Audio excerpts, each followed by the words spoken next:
dal leen ak jàmm mbokku internet wu info actu buzz ñu wax ci mbir mu doy waar jëm ci ki nga xamante ni moom moo di Ousmane Sonko ak it ki fi nga xamante ni moom moo di DGE muy direction générale des élections kër bi nga xamante ni ñoo aju ci ministère de l'intérieur ñiy organiser élections yi fii ci Sénégal mu mel ni parewul benn yoon rek ngir jox ki nga xamante ni moom moo di Ousmane Sonko li nga xamante ni moom moo di fichier de parrainage am yi nga xamante ni yeneen candidats yi yëpp jot nan lu jege lu ëpp 15 jours fukki fan ak juróom ñu nekk ci terrain bi di dajale li nga xamante ni moom moo di seeni parrainage kër gi di DCE nag dafa mel ni parewul benn yoon rek ngir jox ko moom leader bu Pastef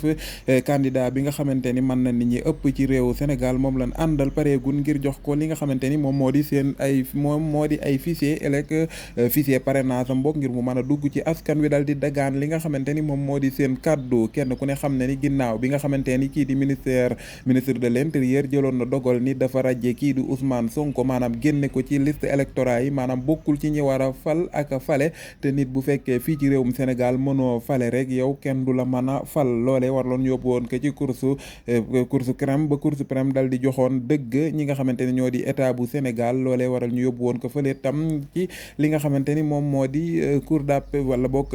tribunal grande instance bu Ziguinchor te siis bii di Sabassy Faye dal di jox Ousmane Sonko dëgg ni kat génne bi ñu ko génne ci liste électorale yi loolee nekkul lu tege fenn maanaam lu dul rek ñi di waa nguur gi dañ ko teg ci seen bànneexu bakken te lim àtte mu xam le ni kat ak xulaay taalaam bu ko àttee mooy kii di Ousmane Sonko lañ ko war a delloo ci fichier électoral yi ni ki démb ñu gis li nga xamante ni moo di ordonnance bi nga xamante ni juge bi génne na ko di xam le ni daal moom Ousmane Sonko nañ ko delloo ay droit am loolee war na tey kii di Ayib Daffé nekk mandataire bu président Ousmane Sonko njiitul Pastef bi fi woon moom kii di Ayib Daffé nag buñ sukkandikoo ci benn déclaration boo xamante ni def na ko sànq fële ci jot na média muy xam le ni kat waa DGE dañ koo bañal ngir rek mu yegg foofee dañ koo xamal daal te it amul benn argument bu leer boo xamante ni moom lañ mën a teg ci loxoom lu dul rek DGE muy këru gi nga xamante direction générale des élections tey du dalal kenn du recevoir kenn mel ni rek dañoo xamoon ni moom tey jii dina dem ngir jëli li nga xamante ni mooy fichier parrainage yu kii di Ousmane Sonko kon daal moom mu jàpp ni Sénégal daf di kumba am ndey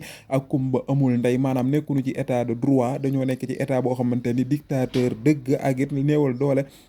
ak jéem a empêché ñi nga xamante ni ñooy ay pour candidat yi nga xamante ni yaakaar na ni ñoo ëpp popularité ci réew mi comme niñ ko def woon ci Karim Wade ak Khalifa Sall ci élection présidentielle mu gëm ne daal moom ci réewum dictateur dëgg la nekk waaye nekkunu mukk ci réew boo xamante ni état de droit la ndax kat dem na ngir jëli li nga xamante ni moom mooy fichier yu parrainage yu kii di Ousmane Sonko en tant que député waaye kër gii di DG daf ko bañal moom Ayib Daffé nekk mandataire bu Ousmane Sonko du ñàkk dinañ ci ñëwaat ci yeneen xibaar ngeen jëf wee leen di abonné te activer cloche de notification bi